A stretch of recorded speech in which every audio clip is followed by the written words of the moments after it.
Hello friends, അസ്സാം വലൈക്കും. Welcome back to Jashi's cook ബുക്കിലേക്ക് എല്ലാവർക്കും സ്വാഗതം. നിങ്ങളിൽ അധികം ആരും ഇതുവരെ പരീക്ഷിച്ചിട്ടുണ്ടാവാൻ സാധ്യതയില്ലാത്ത ഒരു സ്പെഷ്യൽ മുട്ടക്കറിയുടെ റെസിപ്പി ആയിട്ടാണ് ഇന്ന് ഞാൻ വന്നിരിക്കുന്നത്. മലബാർ ഭാഗത്തൊക്കെ സ്നാക്സായി ഉണ്ടാക്കാറുള്ള ഇടിമുട്ടയാണ് ഈ കറിയിലെ വലിയൊരു പ്രത്യേകത. മാത്രമല്ല, ഈ ഇടിമുട്ടയിലേക്ക് അടിപൊളി കോമ്പിനേഷനായിട്ടുള്ള ഒരു ഗ്രേവിയാണ് നമ്മളിന്ന് ഉണ്ടാക്കുന്നത്.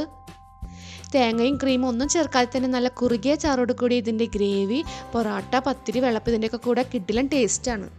അപ്പോൾ ഇതുപോലുള്ള വെറൈറ്റി റെസിപ്പികൾ ഇനിയും ജാഷീസ് കുക്ക് ബുക്കിൽ കാണാനും പരീക്ഷിക്കാനും നിങ്ങൾക്ക് ആഗ്രഹം ഉണ്ടെങ്കിൽ ഇതുവരെ ചാനൽ സബ്സ്ക്രൈബ് ചെയ്യാത്തവരൊക്കെ പ്ലീസ് വേഗം ഒന്ന് സബ്സ്ക്രൈബ് ചെയ്തിട്ട് പുതിയ വീഡിയോകൾ ഇടുമ്പോൾ നോട്ടിഫിക്കേഷൻ കിട്ടാനായി ബെല്ലൈക്കൺ പ്രസ് ചെയ്യാൻ മറക്കരുതേ. ആദ്യം നമുക്ക് ഇടിമുട്ട ഉണ്ടാക്കാം. അത് നിങ്ങൾക്ക് ഒരുവിധം പേർക്ക് അറിയുന്നതായിരിക്കും. എന്നാൽ അറിയാത്തതായിട്ട് ആരെങ്കിലും ഉണ്ടെങ്കിൽ അവർക്ക് വേണ്ടി ജസ്റ്റ് ഒന്ന് കാണിക്കാം. ഇഡ്ലിച്ചെമ്പ് എല്ലാവരുടെ കയ്യിലുണ്ടാവുമല്ലോ അല്ലേ? ഇതിന് തട്ടിൽ കുറച്ച് ഓയിൽ തടവിയതിന് ശേഷം മുട്ട പൊട്ടിച്ചൊഴിച്ചു കൊടുക്കാം. എന്നിട്ട് 10-15 മിനിറ്റ് ആവിയിലൊന്ന് വേവിച്ചെടുക്കാം. തട്ടിൻ്റെ അടിയിൽ വെള്ളം ഒഴിച്ചു കൊടുക്കാൻ മറക്കണ്ട കേട്ടോ.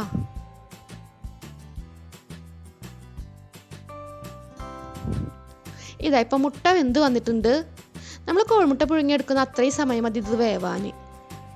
ഇത് നന്നായി ചൂടാറിയതിന് ശേഷം ഡീമോൾഡ് ചെയ്തെടുക്കാം. അടുത്തതായി ഇതൊന്ന് മാരിനേറ്റ് ചെയ്ത് ഫ്രൈ ചെയ്യണം. അതിനായി 1 ടേബിൾ സ്പൂൺ മുളക് പൊടി, 1/4 ടേബിൾ സ്പൂൺ മഞ്ഞൾപ്പൊടി, 1/4 ടേബിൾ സ്പൂൺ പെരിഞ്ജീരകം പൊടിച്ചത്, ആവശ്യത്തിന് ഉപ്പ്, പിന്നെ കലക്കി പേസ്റ്റ് പരുവത്തിലാക്കാൻ പാകത്തിന് വെള്ളവും ചേർത്ത് നല്ലപോലെ ഒന്ന് മിക്സ് ആക്കാം. ഇത് നമുക്ക് വേവിച്ച് വെച്ചിരിക്കുന്ന മുട്ടയിൽ നല്ല കട്ടിയിൽ തന്നെ തേച്ച് പിടിപ്പിക്കാം. ഇത് സമയം ഉണ്ടെങ്കിൽ ഒരു 15 മിനിറ്റ് റെസ്റ്റ് ചെയ്യാൻ ഫ്രിഡ്ജിൽ വെച്ചാൽ മുളക് ഉപ്പൊക്കെ നന്നായി പിടിച്ചോളും. അതിനുശേഷം നമുക്കിത് ഫ്രൈ ചെയ്യാം. ഒരു പാൻ ചൂടാക്കി ഓയിലൊഴിച്ച് ഓയിൽ നന്നായി ചൂടായാൽ ഫ്ലെയിം കുറച്ച് വെച്ചതിന് ശേഷം മുട്ട ചേർത്ത് കൊടുക്കാം. മുട്ട ഓൾറെഡി വെന്തതാണ്, അതുകൊണ്ട് ജസ്റ്റ് ഒന്ന് തിരിച്ചു മറിച്ചിട്ട് ഫ്രൈ ചെയ്തെടുത്താൽ മതി. കൂടുതൽ നേരം ഫ്രൈ ചെയ്താൽ മസാല ഒക്കെ കരിഞ്ഞും പോകും, പിന്നെ ഇതിൻ്റെ ഉണ്ണി പൊട്ടിത്തെറിക്കാനും തുടങ്ങും. അപ്പോൾ ഇത്ര ഫ്രൈ ആയാൽ മതി കേട്ടോ.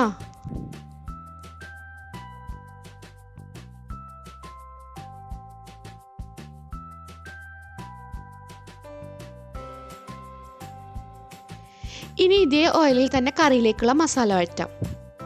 അതിനുവേണ്ടി 2 മീഡിയം സൈസുള്ള സബോള ചോപ്പ് ചെയ്തെടുത്തിട്ടുണ്ട്. ഇത് നമുക്ക് നന്നായി ഒന്ന് വഴറ്റിയെടുക്കാം. ഇതിൻ്റെ കൂടെ തന്നെ എരിവിനനുസരിച്ച് പച്ചമുളകും ചേർത്ത് കൊടുക്കാം. ഇനി നമ്മൾ ഈ കറിയിൽ എരിവിന് കുരുമുളക് പൊടി മാത്രമേ ചേർക്കുന്നുള്ളൂ. മുളക് പൊടിയും പിന്നെ വേറെ മഞ്ഞൾപ്പൊടിയും ഒന്നും ചേർക്കണില്ല. കാരണം മുട്ട മാരിനേറ്റ് ചെയ്യുമ്പോൾ നല്ല കട്ടിയിൽ തന്നെ ഇത് രണ്ടും ചേർത്തിട്ടുണ്ട്. ഇപ്പോൾ സബോള നന്നായി വഴന്നു വന്നിട്ടുണ്ട്. ഇതിലേക്ക് ഇനി 2 ടേബിൾ സ്പൂൺ ഇഞ്ചി വെളുത്തുള്ളി ചതച്ചത് ചേർത്ത് കൊടുക്കാം. ഇത് റോസ് സ്മെല്ല് മാറുന്നത് വരെ നന്നായി വഴറ്റാം.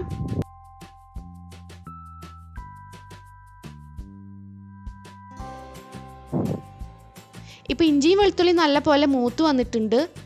ഇതിലേക്ക് ഇനി 2 തക്കാളി മിക്സിയിൽ നന്നായി ഒന്ന് അരച്ചതിന് ശേഷം ചേർത്ത് കൊടുക്കാം.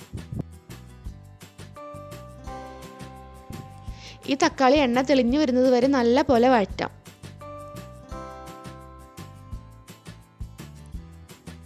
ഇപ്പോൾ തക്കാളിയൊക്കെ വെന്ത് നല്ല പേസ്റ്റ് പരുവത്തിലായിട്ടുണ്ട്. ഇനി നമുക്കിതിലേക്ക് 1/4 ടേബിൾ സ്പൂൺ ഗരം മസാലപ്പൊടിയും 1/4 ടേബിൾ സ്പൂൺ കുരുമുളക് പൊടിയും ചേർത്ത് കൊടുക്കാം.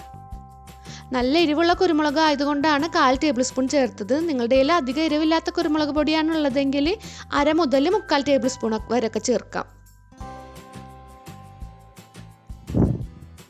അടുത്തതായിട്ട് നമ്മളിതിലേക്ക് ചേർക്കേണ്ടത് തേങ്ങയ്ക്ക് പകരം കറി നല്ല തിക്കായിട്ടും ക്രീമായിട്ടും ഒക്കെ ഇരിക്കാൻ വേണ്ടി ചേർക്കുന്ന ഈ ഒരു ചേരുവയാണ്. ഇത് വേറെ ഒന്നല്ല, അണ്ടിപ്പരിപ്പ് നല്ല പേസ്റ്റ് പരുവത്തിൽ കുറച്ച് വെള്ളം ചേർത്ത് അരച്ചെടുത്തതാണ്. ഇതിനങ്ങനെ പ്രത്യേകിച്ച് അളവൊന്നുമില്ല കേട്ടോ. നിങ്ങൾക്ക് കറിക്ക് എത്രയാണോ തിക്നെസ് വേണ്ടത് അതിനനുസരിച്ച് ചേർത്ത് കൊടുക്കാം. ഇത് 2-3 മിനിറ്റ് ഒന്ന് വഴറ്റിയതിന് ശേഷം നിങ്ങൾക്ക് എത്രയാണോ ഗ്രേവി ആവശ്യം അത്രയും വെള്ളം ചേർത്ത് കൊടുക്കാം. ഞാൻ 1.5 കപ്പ് ചേർക്കുന്നുണ്ട്. നല്ല പോലെ ഇളക്കി യോജിപ്പിച്ച് കൊടുക്കാം. ഇതിലേക്ക് ആവശ്യത്തിന് ഉപ്പും പിന്നെ 2 നുള്ളു പെരിഞ്ജീരകം പൊടിച്ചതും ചേർത്ത് കൊടുക്കാം.